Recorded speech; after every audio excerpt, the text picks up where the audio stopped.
So glad that all of you are here, and I'm so glad, Patrick, that you asked me to come and share a few humble perspectives with the audience. I'm going to start with two topics today. Why Southeast Asia? Why is this amazing region so interesting? Why now? And where are the next $20 billion unicorns going to come from in Southeast Asia? Well, why Southeast Asia? Southeast Asia, in some ways, is Asia's best-kept secret. It's the most underappreciated part of Asia today. 650 million people, 9% of every man, woman, and child on Earth lives in Southeast Asia, and we're growing incredibly quickly. But something that isn't fully well appreciated, but incredibly timely today, is not only is Southeast Asia large and exciting, it's also one of the most strategic parts of Asia for the next 15 or 20 years. There is no debate that we are in the middle of a complete realignment of trade relationships between China and the United States. And over the last 2 months, the Chinese stock markets are down 13% in US dollar terms. And in fact, most of the other stock markets around the world are also down. Guess who hasn't fallen? Southeast Asia has been completely flat, undisturbed by the trade war in US dollar terms. In fact, Southeast Asia's outperformance relative to the Chinese markets and relative to major economies around the world is remarkable over the last 2 months. Now, it's not just that. Over the last 19 years, since the very beginning of this century, Southeast Asia has actually defied the common wisdom that emerging markets are high risk.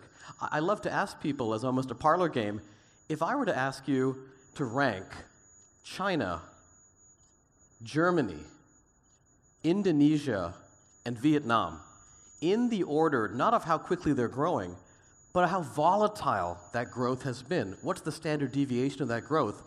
I've only had one person in the last 2 months give me the right answer. Almost everybody gets it wrong. Let me show you the data. This is the data for the volatility of GDP growth since the beginning of this century, 19 years worth of data.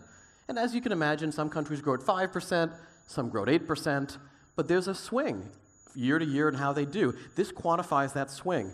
And guess who's been less volatile than all of the economies you see here? Southeast Asia. And within Southeast Asia, there are incredible stars like Vietnam and Indonesia that have had remarkably low volatility. In fact, almost no one I meet outside of Southeast Asia, when I ask them, would Vietnam be less volatile than China, gets the answer right. It has been. Vietnam's been growing at 6 or 7%, plus or minus about 1% for the last 19 years. Now, it's not just the real economy that's producing great outcomes. People are making money in Southeast Asia. Now, what I'm going to share with you here took a lot of work for us to create, to share with you today, but it's a very interesting drill down into how venture capital returns have been in different parts of the world. Now, there have been about 7,000 venture capital and private equity funds globally since 1995. And on average, to their LPs, the people that are giving them the capital to invest in all of our companies, they've delivered about 13%. Let's take a walk down data lane and segment that into the Asian venture capital and private equity firms and the non-Asian. Well, Asia's done better by about 1% a year. And over 20 years, that really adds up. Now let's slice Asia one step further. Technology inside of Asia and non-technology. Well, technology's done a hell of a lot better. Let's take it one step further. Technology growth versus technology buyouts. There's been a tiny bit of seed as well. Technology growth has done really, really well. Now, inside of technology growth in Asia, let's look at everything other than Southeast Asia. It's done pretty well, 15%. But look at Southeast Asia. Southeast Asia has delivered to the limited partners, the people that make all of our companies possible, the ultimate buyers of our shares, almost 20% after all the fees they pay to the VC firms. This is incredible and also an underappreciated story. Very few people realize how good the results have been from Southeast Asia. I'll give you one last data point. This isn't just in the private markets.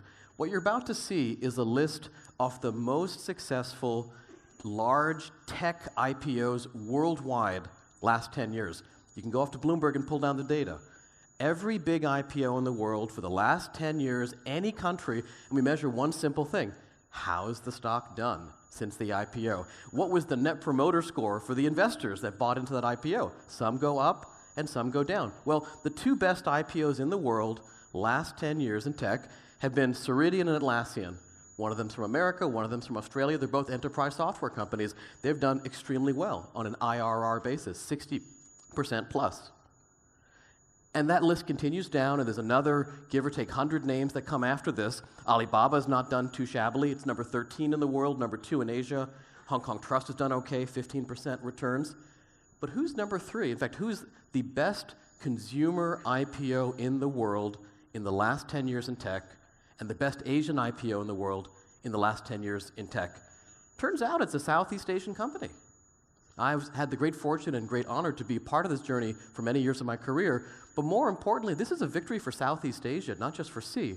A Southeast Asian company has delivered 63% returns to the global capital market. That means one specific thing. There is a demand for more. When the next Southeast Asian company goes to the NYSE or the Hong Kong Exchange or the NASDAQ, people are going to ask, can I do this again? Because I made a lot of money in the first one. And I can't emphasize how important this is. When my colleagues and I had the great pleasure and honor and great fortune to ring that bell 2 years ago, in some ways, it wasn't about us. It was about all of you. This opens up and reconnects Southeast Asia to the U.S. capital markets in a way that hadn't happened for almost 25 years, since the 1990s. So where do we go from here? Well, part of what's exciting about this moment in time isn't just the fact that IPOs are coming back. Part of what's exciting is that Southeast Asia is going through a very special moment in time that my colleagues and I like to call the unicorn zone. What do I mean by that? Imagine for a second you could look at affluence on a per capita basis, per person. How much do people make per year? And because the numbers can start very small and get very big, let's look at it on a log scale. So at every rung of this ladder, you're doubling your annual income per person. You can start off very low and eventually become very high. Now, obviously the richest country in the world is America. America is already well past $56,000 per person, and they're way past what we would call the unicorn zone, which is a zone between $3,500 and $7,000. Now, interestingly, Japan is about a generation behind America. In fact, Japan today is about where America was in 1991, and you'll see a pattern here. Korea is about a generation behind Japan. Korea today is about where Japan was in 1994. And Korea is the most recent country to have gone through the unicorn zone other than China.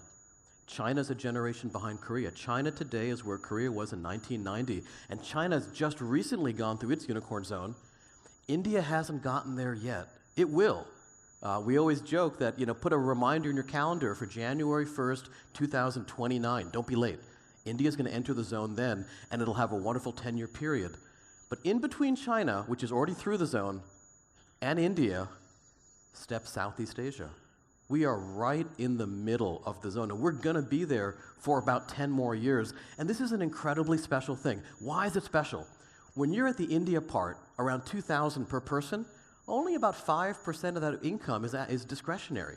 The rest of it's just covering the basic needs of life. But when you get into the Southeast Asia zone, 15% becomes discretionary. Now bear with me. India to Southeast Asia is about a doubling. 5% to 15%, it's a tripling. So you actually have a 6x increase in discretionary income from the India zone to Southeast Asia. And that's why we call it the unicorn zone, because that massive increase in spending power makes all of our companies possible. And in fact, when you think about the size of companies you can create when you're at different stages of the unicorn zone, it's not linear. You get significantly larger companies, predictable, repeatable unicorns when a country is in the unicorn zone, and not just big companies, lasting companies. Now, we wanted to prove this to ourselves and learn more about it, so we went back through history. Now, back to that previous page, the last big country to go through the unicorn zone successfully was China. Well, here's how China did it. China was in the unicorn zone from 2003 to 2013, and you know what? The vast majority of their value in tech, 70% of $2.5 trillion, went public in those years. Korea was in the unicorn zone a little bit earlier. The vast majority of their wealth went public in those years. And even Japan, it's been a while for them, but about a third of their value went public in those years. This is the point. There's something very special about being in that moment of time. And we've been in it for 5 years, and we're going to be in it for the next 10 years. And it is an opportunity you do not want to miss, because before it and after it, things are just a lot more slow. Now, this is a very unique dynamic in Asia's high-growth markets. America's different. Let me show you America. America has reliably stamped out great tech companies for a long time, but even America shows a pattern. If you look at the chart below, this will show you when, in terms of the IPO date, did today's almost $9 trillion of American tech wealth go public. And you'll see a pattern. There was a pretty slow journey up until 1980. It really picked up from 1980 to 2004 or 2005, and then it's kind of slowed down a little bit since then. Only Facebook has been a big win for America since 2004. In fact, if you just look at the velocity, it really had a moment from 1980 to 2004. And that's very interesting because the kind of companies America produced are different than the kind of companies we produce here. Just as America's moment is slowing down, and just as China has left its unicorn zone, and just as the trade war is beginning, Southeast Asia's moment has only just begun. And that's an incredibly exciting time for us.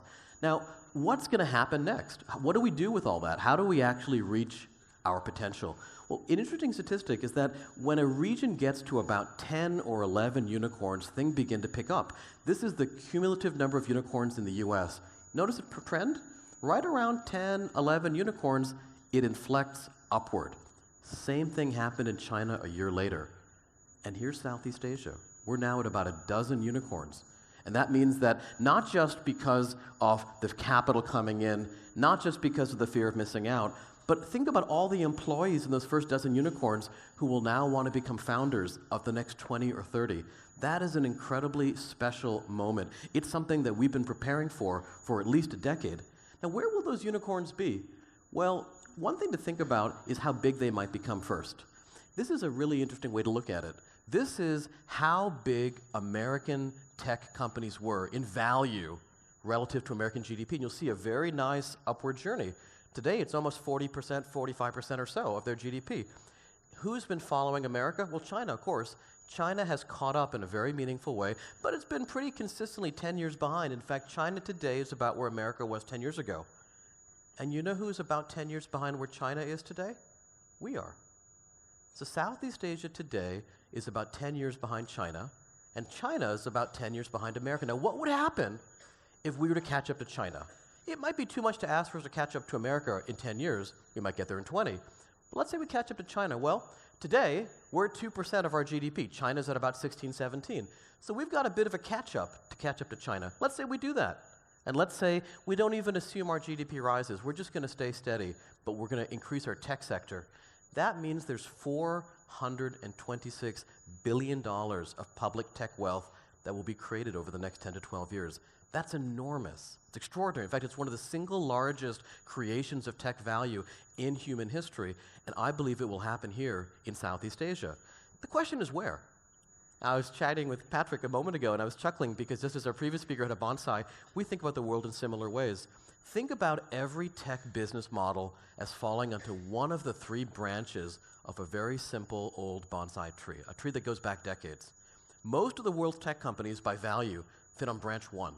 They're companies that, by and large, tend to be founded in the US, sometimes Europe, and they win globally. We know those companies who they are, AWS, Google, Facebook. When people say the Facebook of Thailand is Facebook, that's what they're getting at. There's a second branch of companies that tend to win on a very local basis because of regulation. We don't have very many of them here. They're mostly in China, a few in Russia. Where we win is in category 3. We call it branch 3. Businesses where the network effects are real, but they're regional. They're not global. It's probably too high a mountain to climb to create the Microsoft Windows of Malaysia, but it is not too high a mountain to create the Alibaba of Southeast Asia. Who are examples of branch 3 companies? Well, if you look at our region's history, for the last 20 years, quietly, methodically, but very successfully, our region has been stamping out branch 3 companies. In almost every case, the original noodling idea comes from America or Japan or China, but mark my words, these are not copycats. They take a pretty good idea and deeply localize it to what we need here in Southeast Asia. And with the exception of 1 or 2 companies, none of our winners had more money or more programmers or more data or more natural advantages than their international competition. We win in these categories not because of the law, not because of our resources. We win because we're local. and we out-execute. This is what Jack Ma meant when he talked about being the crocodile in the Yangtze. We win because of our insight and our local execution, and we have a natural advantage because these are Category 3 businesses with a home court advantage. And it makes us ask the question, well, gosh, that was the last 20 years. What's coming up next? Where will all of you in this room create the next billion-dollar company? Well, the good news is we can do a little bit of what we call a time machine analysis. Let's look at how China made $2.5 trillion of wealth. They did it in 4 basic steps. They first built out an entire wave of what we like to call plumbing companies, infrastructure, basic telecommunications, basic data centers, laying the table for everybody else's success. Then there was a wave of horizontal web. In fact, in every part of the world, rich or poor, it's ads, it's games, it's travel, and the very first beginnings of e-commerce, they did that too. Then they had specialty e-commerce, which adds a video and a social lens to the evolution. Think about going from a department store to a specialty retailer. And finally, 4G was so prevalent that they were able to create a massive, ubiquitous, totally immersive online-offline hybrid environment for food delivery, for spa services, for payments, at a pushcart all around China. This is the playbook. In fact, if you think about how they did it, tier by tier by tier, what you're seeing here is every single Chinese tech IPO in the last 25 years. It perfectly mirrors the 4 layers of the layer cake. And brick by brick, they built themselves one of the world's most impressive tech ecosystems, and the vast majority of those companies were branch 3. Yeah, a handful of the companies, Baidu, a few others, sure did benefit from the Great Firewall of China, but most of these companies won the old-fashioned way. They worked hard, they built a great business, and they used their local home court advantage to their favor. So this is the recipe book. This is the playbook for how we will follow. And we'll do a few things on our own. We'll adapt it to our needs. This will be capitalism with Southeast Asian characteristics, as the pun goes. And we can measure how far we've gone. Well, so far, we've created some fantastic entrepreneurs in the plumbing layer. We've done a bit in mobile telco. We've gone on to do semiconductors. We've had some television. We've had the beginnings of advertising models. Where's Patrick? Somewhere in this room. And we've sort of caught up to the middle of the chart. In fact, by the numbers, we are exactly 10 years behind China. No surprise there, because we're exactly 11 years behind China in affluence. This is incredibly powerful. The most interesting half of the page hasn't been built out yet. Wow. In fact, just walk with me through the math here. If that was the China playbook, and this is how much we've done, well, A minus B is C. This is where the next 20 multi-billion-dollar unicorns will come from. Some of them are going to be in entirely new categories we don't yet have a public company in. Some of them, like the green ones, we've already got 1 or 2 public companies, but there's room for more, and there's room for more specialization and innovation. But mark my words, this is a pretty accurate forecast of our next 10 years in Southeast Asia, and I'm excited to know who in this room is going to build these. Now, I do have a hunch. I'm kind of curious which of you is going to start these, but I can give you one guarantee. This guy is going to do 5 of them, I'm sure. So with that, I'm going to pause. Thank you very much for your time. I look forward to spending more time with you offline. Thank you.